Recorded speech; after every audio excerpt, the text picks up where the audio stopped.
Contoh langsung ke Nabi Muhammad SAW. Quran surah ke-75 ayat 16 sampai 18. Di sini ada program menghafal Quran? Ada? Harus ada ya? Prof izin ya, Pak Rektor ya? Nanti kita support ya. Kita ada program juga menghafal Quran 30 hari 30 juz. Bukan juz 30 juz. Serius, dan lintas usia. Saya sengaja bawa manajernya ke sini tuh, beliau, supaya nanti butuh apa, sampaikan ke beliau, nanti insya Allah kita support ya.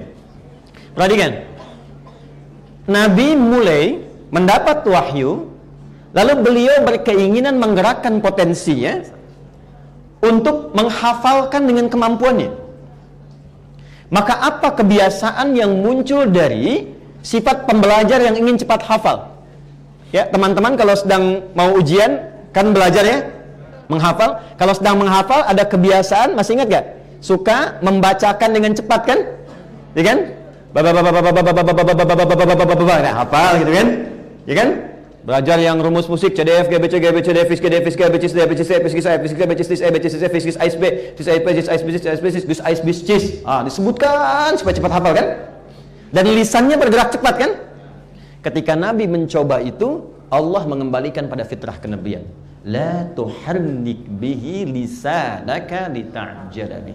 Muhammad SAW, gak usah engkau gerakkan bibirmu dengan cepat-cepat untuk berusaha menghafalkannya. Inna alaina jam'ahu wa qur'anah. Dengan keagunganku, begitu cara menerjemahkannya.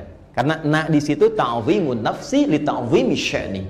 Dengan keagunganku, biarkan nanti kami yang tanamkan langsung Qur'annya dalam jiwamu. Diajarkan langsung. Fa idza qara'nahu fattabi' qur'anah. Fitrahmu sebagai manusia cuma ikuti saja bacaan Jibril. Ikuti, langsung tertanam. Itulah Nabi. Jelas ya? Tapi antum, saya, kita nggak bisa begitu. Ya kan? Buktinya saya bacakan nasab Nabi belum tentu hafal diulang tuh. Coba ulangi, yang bisa saya kasih umrah.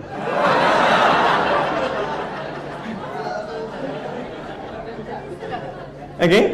Baik, balik ke sini. Artinya apa? Fitrah kita tidak sama dengan fitrah Nabi. Kalau Nabi diajarkan, ditanamkan langsung, kita diberikan potensi pengetahuan itu. Nah, yang Allah berikan pada manusia yang bukan Nabi, bentuknya potensi.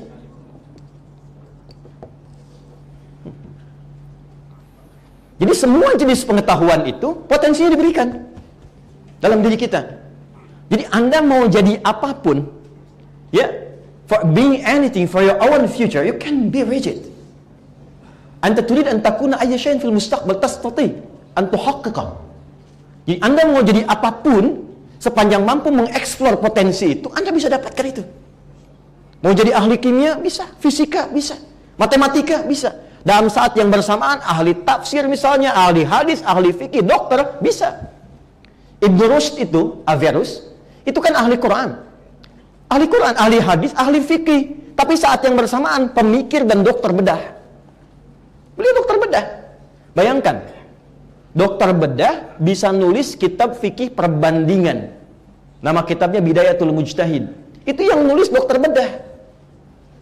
Jadi kalau kita bisa mengeksplor dengan maksimal potensi yang Allah berikan itu, memijak dengan ikhtiar yang kuat, menumpuk kepada bumi ikhtiar yang kuat, tapi membangun hubungan dengan Allah yang dahsyat, itu keluar semua potensi.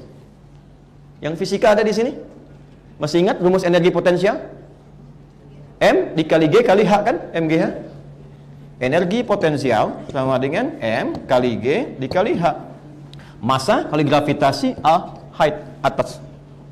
Manusianya berpijak ke bumi, ikhtiarnya tinggi, tapi bangun hubungan hablu minallah dengan kuat. Sehingga terjadilah energi kinetik. Setengah M dikalikan V kuadrat. Ya kan? Kalau sudah ini muncul, gabungkan keduanya, jadi energi mekanik kan? Dikerjakan dimanapun, itu akan optimal. Saya gini-gini juga setiap libur saya belajar fisika. Saya masih beli buku fisika, saya belajar kimia. Saya senang belajar. Jadi kalau kita bagus semua inputnya, outputnya itu lebih banyak. F1 sama dengan F2. Gaya gerak sama dengan gaya dorong. Apa yang masuk itu yang keluar. Semakin banyak masuk, semakin banyak yang keluar. Tapi apakah mudah? Belum tentu. Karena hukum Pascalnya F berbanding lurus dengan P. Gaya berbanding lurus dengan kanan. Semakin banyak gaya, semakin Oke. Ayo sini, pelan-pelan. Ya, sekarang kita masuk ya. Jadi saya ingin sepakat dulu, ini Quran, karena kita bicara Quran ya.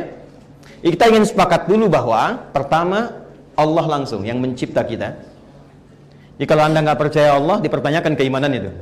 Ya?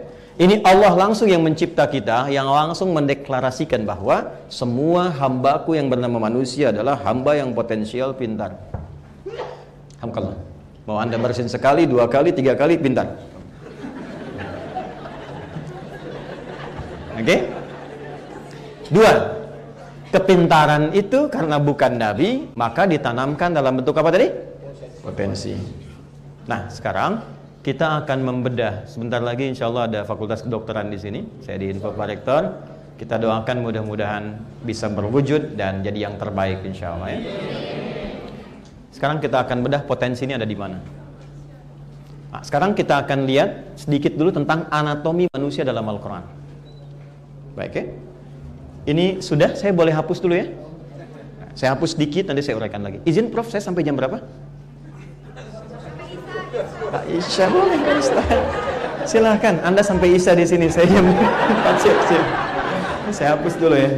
Ini sudah ya, saya hapus ya. Datang sendiri, terbang sendiri,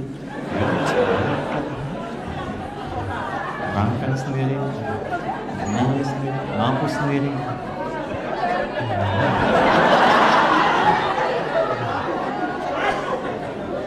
Semoga Allah ampuni dosanya.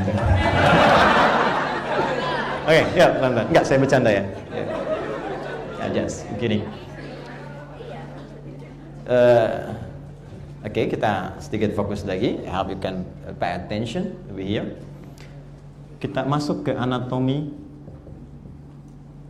ya, manusia. Ini bukan tubuh ya, bukan biologi yang dimaksudkan. Jadi kalau ingin lebih dalam, saya punya buku yang saya tulis di sini. Buku kecil, tapi insya Allah banyak manfaat. Namanya Manusia Paripurna, Ma'rifatul Insan. Saat Allah mencipta manusia, secara umum anatominya, bagiannya dibagi 3 bagian. Yang saya maksudkan sekali lagi, bukan di sini fisikal atau biologi sifatnya, tapi lebih kepada manusia seutuhnya. Yang pertama, ada yang terkait dengan aspek jasmani, fisikal. Bodinya dulu. Ini tahap awal penciptaan. Dalilnya terturunkan Quran surah ke-15, saya cepat, ayat 28 sampai ayat 29, ditafsir di Quran surah ke-22 di ayat ke-5. Atau nanti Quran surah ke-23 ayat 11 sampai dengan 13. Hadisnya paling cepat ambil yang wajah-wajahnya cool, kita ambil yang paling cool aja, yang paling gampang. Hadisnya di Al-Arba'in paling cepat. Mudah diakses, bisa dibuka di Google. Hadis nomor keempat. Rawinya Abdullah bin Mas'ud radhiyallahu ta'ala anhu. Oke. Kemudian bagian keduanya baru ditanamkan rohnya. Oke, disebut dengan makhluk rohani. Ini spirit, disebut dengan spiritual. Bagian ketiganya baru kemudian ada akalnya, intelektualnya. Intelektual. Kita turunkan. Pelan-pelan. Saya kesini lalu saya turunkan dalil yang ini. Quran surah ke-15 ayat 28 sampai 29. Wa idh qala rabbuka lil malaikati inni khaliqun bashara min salsalin min hama'in masnun. Fa idza sawaituhu, maka jika aku telah menjadikan proses penciptaan fisiknya sempurna. Ya, kalimat Qur'annya sawaituhu, menciptakan proses fisiknya sempurna. Bagaimana proses fisik itu berlangsung? Nanti ditafsir di Quran surah 22 ayat ke-5, Quran surah 23 ayat 11 sampai 13, rinciannya dijelaskan oleh Nabi, yang paling gampang ini, Al-Arba'in nomor hadis yang keempat. Perhatikan. An Abi Abdurrahman Abdullah bin Mas'udin radhiyallahu ta'ala anhu, qala Rasulullah sallallahu alaihi wasallam wa huwa as-sadiqul masduq. Saya cepat.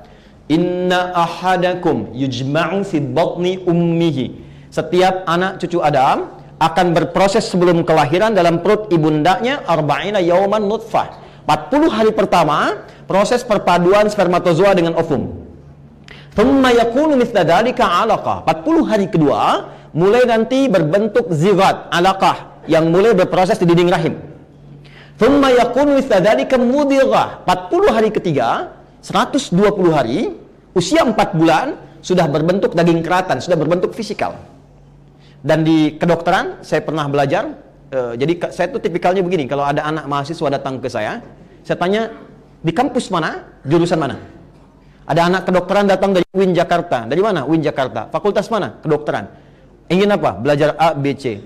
Bawa modul Anda ke sini, saya pelajari, yang nggak paham saya tanya, baru saya ajarkan Anda. Maka ternyata di modul kedokteran awal di masa tumbang, kalimatnya sama, mudighah. Ya, proses fisikal itu. Jadi saya ingin katakan yang dibentuk pertama kali fisiknya, ini bagian luar. Jelas ya? Nanti organ jasmani bagian luarnya. Tidak akan mungkin disebut manusia kalau tidak ada organ jasmaninya. Jelas? Oke, satu. Pelan-pelan. Dua, rohnya. Saya tuliskan clue-nya di sini, sawaituhu. Ketika terbentuk fisiknya di awal masa pembentukan usia 4 bulan, fanafakhtu fihi min ruhi, roh ditiupkan. Pelan-pelan ya. Jadi dibentuk dulu fisiknya, usia 4 bulan, rohnya ditiupkan. Jadi kalau ada seorang perempuan, sedang mengandung, kandungan 4 bulan, itu sudah masuk rohnya. Jelas ya? Secara spiritual, usia 4 bulan. Di titik ini, saya betul-betul ingin Anda fokus karena ini yang paling menentukan. Lihat baik-baik. Ketika roh masuk ke dalam jasad, ke tubuh, ke jasmani, maka berubah namanya dari roh menjadi nafas. Menjadi apa? Nafas. Diserap ke dalam bahasa Indonesia, nafas. Mulai muncul tanda kehidupan. Nafas.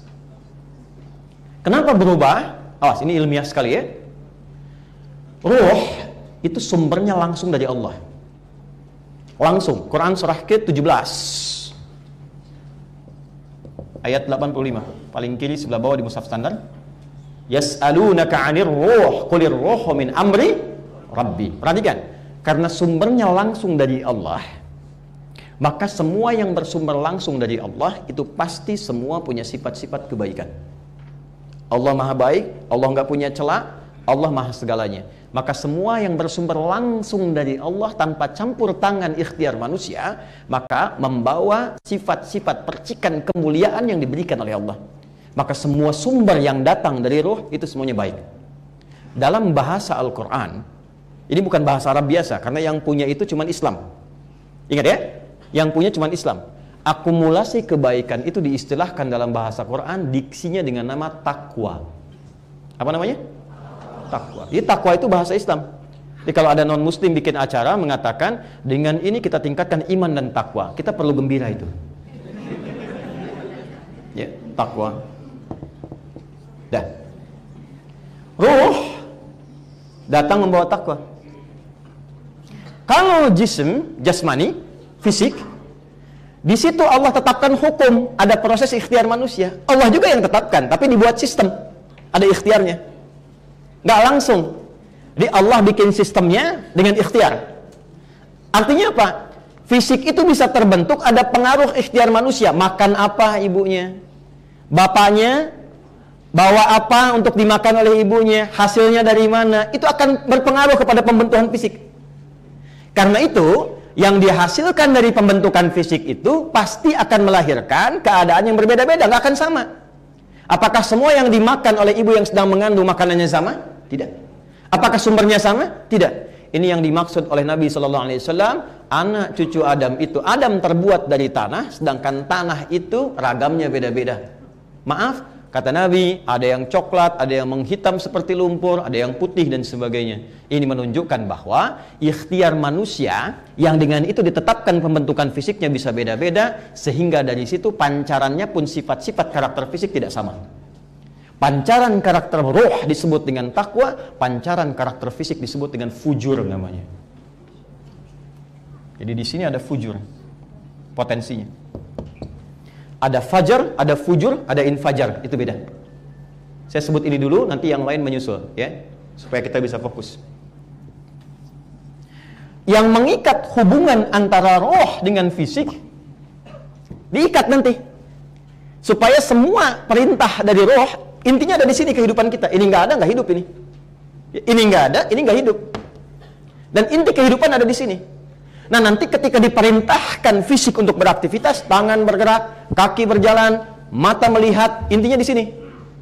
Nah, perintah itu dengan izin Allah dan kuasanya, sepersekian detik diikat oleh satu ikatan, diperintahkan disebar ke bagian tubuh untuk dikerjakan. Diramu, diperintahkan.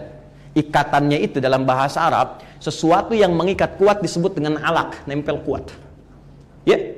Tapi kalau dia mengikat untuk dirumuskan, diberikan perintah, disebut dengan akal namanya. Maka itulah yang disebut dengan akal, ikatan di antara dua ini. Ini. Diperintah dari sini, diramu sepersekian detik, diperintahkan ke sini untuk dieksekusi. Pelan-pelan. Jelas? Halo? Jelas atau bingung? Jelas ya? Karena kalau sudah jelas saya mau hapus nih. Ya? Perhatikan baik-baik. Sekarang kita masuk ke dalilnya. Masih ingat tadi? Kalau roh sudah masuk ke dalam tubuh namanya apa? Nafas ya. Wa nafsin wa ma sawwaha. Quran surah 91 ayat 7 sampai 10. Quran surah 91 Asy-Syams ayat 7 sampai 90. Sampai 10. Wa nafsin wa ma sawwaha. Lihat sawwa. Sawaituhu fa idza sawaituhu. Wa ma sawwaha, dan demi nafas yang telah terbentuk, aku bersumpah demi nafas yang telah terbentuk ketika fisiknya telah sempurna. Fa alhamaha, maka ditanamkan pada jiwa manusia itu dalam nafas itu, perhatikan, fujuraha wa taqwaha. Qad aflaha man wa qad khaba man. Sekarang saya hapus ini. Kita masuk kepada step yang ketiga.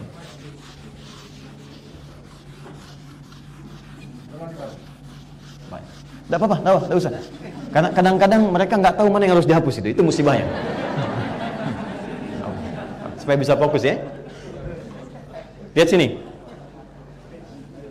Ini ada nafas di dalamnya, dan ini nanti ada inti atom, di dalamnya ada neutron, ada apa lagi? Proton ya, dan dibagi lagi. Ini ada takwa, ini ada fujur. Ini kita nih, pasti tahu kita. Udah? Ini akumulasi kebaikan. Jadi semua ada di sini nih potensinya.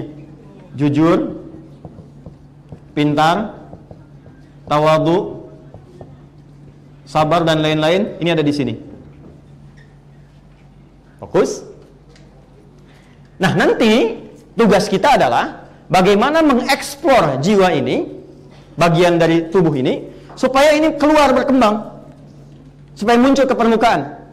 Nanti diikat oleh akal, diteruskan ke seluruh bagian tubuh. Kalau kita mampu mengeluarkan ini sebanyak-banyaknya, maka itulah nanti yang akan membuat seorang manusia bisa ke titik tertingginya untuk bisa mencapai apapun yang bisa dia inginkan. Ini poinnya. Pelan-pelan. Di sini nanti diikat tempatnya di nafas ada qalbu. Qalbu itu tempatnya nafas. Qalbu. Di atas qalbu tempatnya ada sodrun namanya. Jamaknya sudur. Ini ada di nafas, nafas ada di qalbu, qalbu ada di sodrun. Pelan-pelan. Tempatnya di sini. Kalau secara fisikal sini. Ini ada rongga antara perut dengan dada bagian atas, ada rongga kosong di sini. Ini sodrun namanya. Masih ingat kalau kita sholat, tangannya ditempatkan di mana? Alas sodrun. Nanti itu ada hikmahnya. Nanti di akhir saya bahas insyaallah. Sekarang lihat baik-baik, fokus. Perhatikan. Teman-teman sekalian, untuk mempercepat datangnya dan munculnya sifat takwa ini, Allah membagi dua bagian. Ada sistem umum, ada sistem khusus. Yang umum sifatnya, khusus sifatnya.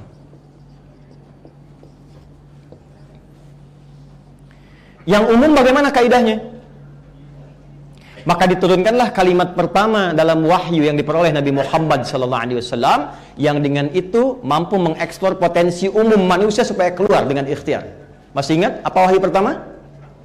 Iqra. Sekali lagi, apa itu Iqra? Baca. Baca, baca, baca, baca. Itu gerbang awalnya. Membaca, membuka wawasan. Membaca, mengaktifkan sinyal-sinyal dalam tubuh kita untuk menangkap pengetahuan. Nah, jadi Allah bikin sistem umum. Yang pertama, kalau Anda ingin mendapatkan pengetahuan, mengeksplor bagian diri, mengeluarkan sedikit bagian dari jiwa takwa ini, maka silahkan bisa ditempuh dengan kaidah umum. Anda ingin pintar, Anda belajar. Silahkan. Maka turunlah kemudian di Quran turunan-turunan bentuk pembelajaran. Satu, pernah mendengar? Afala yanzuruna ilal ibili kai? Ada yang disebut dengan riset namanya nazar. Afala yatadabbarunal Quran. Ada yang disebut dengan tadabbur namanya. Afala yatafakkarun. Ada yang disebut dengan tafakkur namanya. Jadi kalau diturunkan dari segi bahasa Arab, itu punya penekanan yang berbeda-beda. Intinya apa? Kalau Anda mau pintar, Anda mau berpengetahuan, silahkan perbanyak wawasan. Banyak baca, banyak meriset, banyak meruntungkan sesuatu, banyak hipotesa, banyak pergi ke lab, banyak menganalisis. Silahkan. Jadi kalau Anda belajar, pasti Anda pintar. Jadi untuk pintar itu, sisi pembahasannya bukan akidah. Anda jangan katakan begini, ya Allah kok bisa dia nggak beriman pintar, saya beriman nggak pintar. Allah balik nanya, kamu beriman belajar nggak? Gitu. Anda jangan katakan orang Cina pintar, Anda nggak pintar. Dia belajar berapa jam? Belajar berapa jam?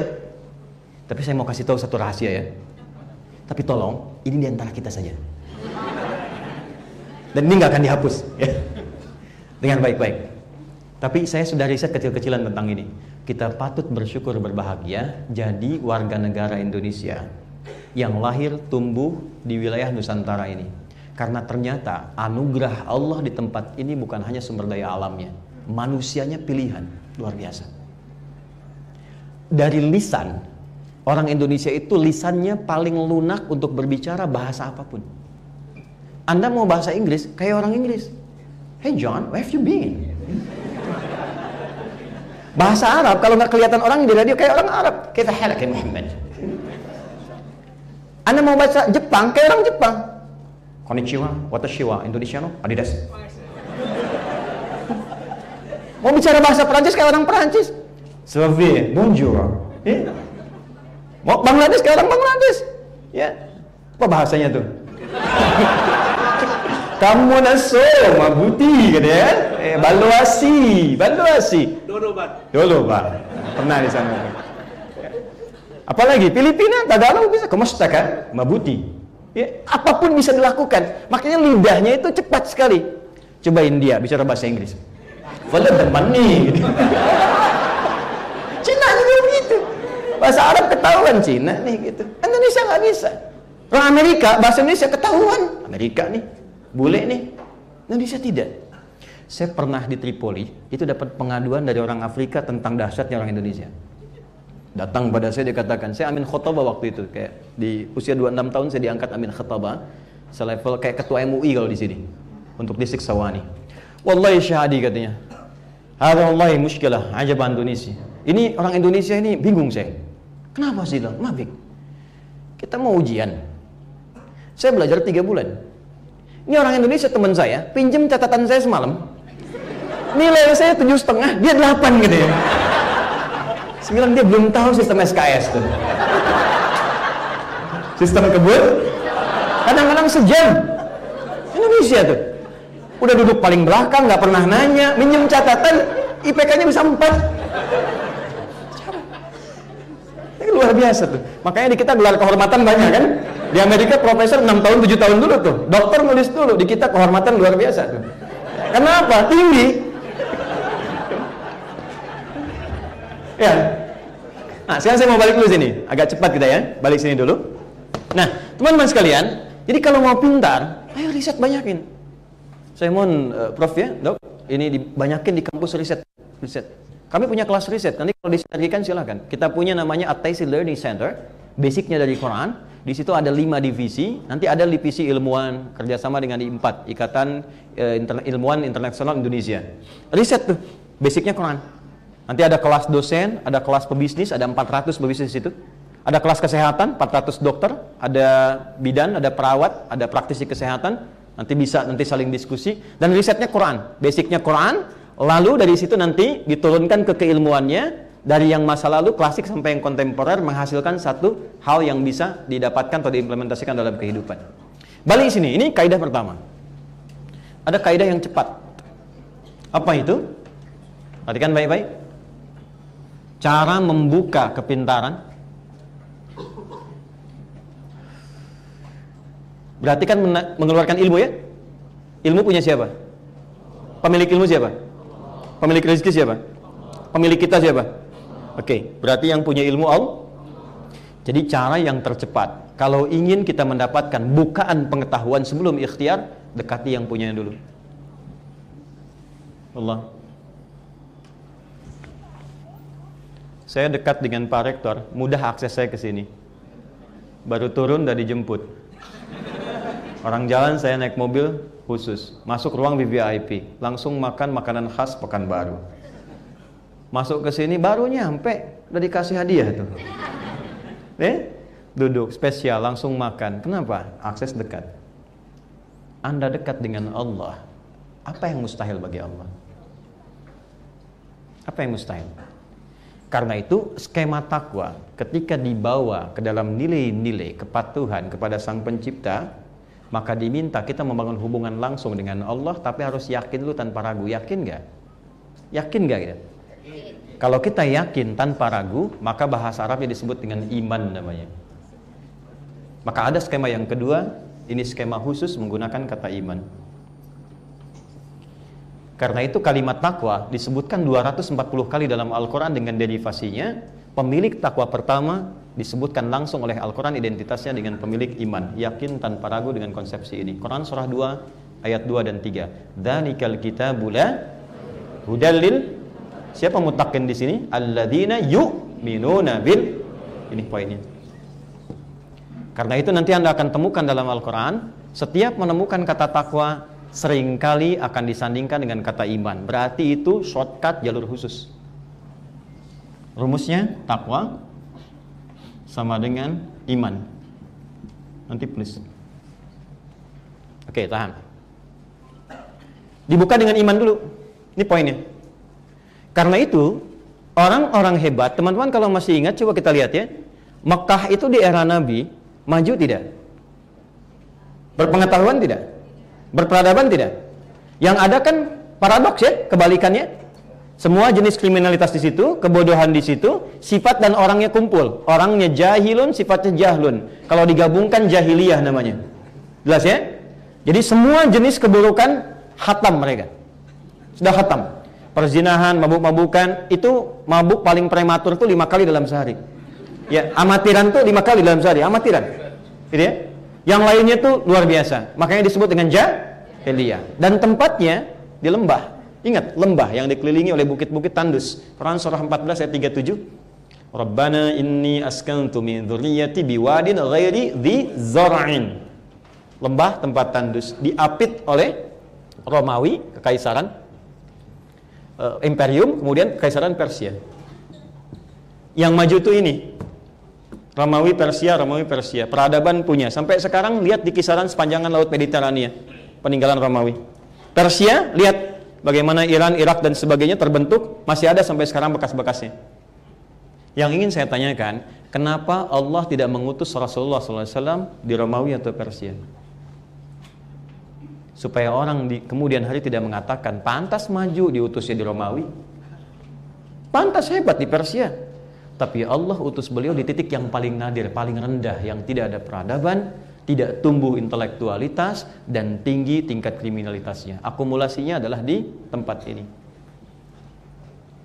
Dan Allah tidak menurunkan tongkatnya Nabi Musa, mukjizat Nabi Isa. Allah turunkan kepada Nabi Muhammad SAW Al-Quran. Saya ulangi, Al-Quran.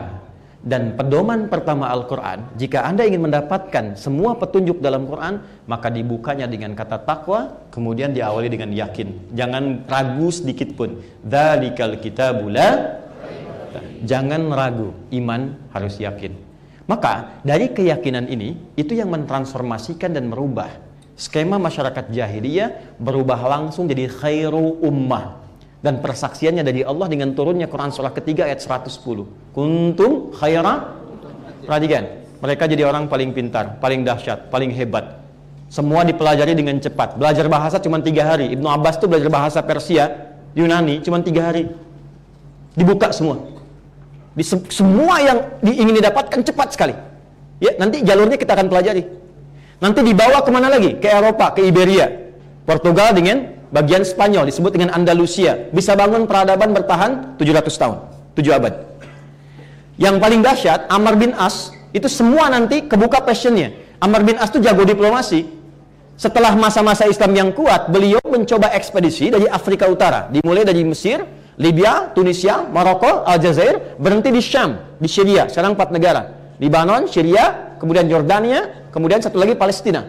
Itu berhenti di Syria, semua negeri yang telah dilewati itu menjadi negeri Islam yang terbuka dan berperadaban. Sampai Afrika Utara itu provinsinya. Provinsi Afrika Utara, bayangkan. Gubernurnya Musa bin Nusair, panglimanya, kalau kita misalnya Kodam ya, pangdamnya itu namanya Tariq bin Ziyad. Dan dengan kemampuan Tariq 10.000 orang membuka Eropa, punya 7 abad peradaban. Itu baru 1 orang, Amr bin As. Dan nanti ada juga yang cuman mampir ke Nusantara, yang nanti akan di Cina, nanti diklaim meninggalnya di Cina, Sa'ad bin Abi Waqqas.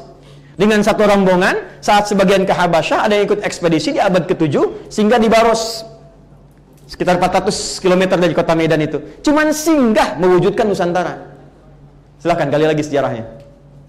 Dan itu dahsyat gitu, dahsyat. Dari mana mereka dapat itu? Ketika mengaktifkan sinyal-sinyal spesialnya yang dimulai dengan titik imannya. Sekarang rumusan ini kita sudah punya kunci iman itu. Oke, pelan-pelan. Iman punya nggak sampai hari ini? Punya ya? Insya Allah ya. Baik, imannya sudah ada. Berarti tinggal apa? Tinggal plusnya yang ini. Harus kita aktifkan.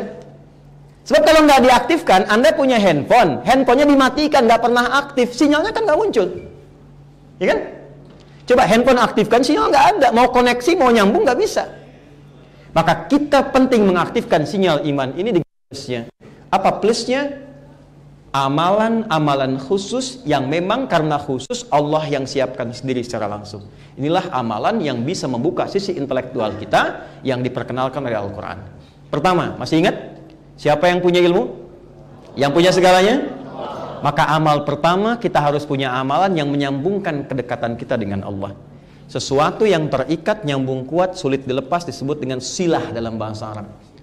Amal yang melatih kita terhubung dengan Allah supaya kuat disebut dengan solat namanya. Maka setelah iman muncullah kalimat solat. Alladzina yu'minuna bil ghaibi wa yuqimunas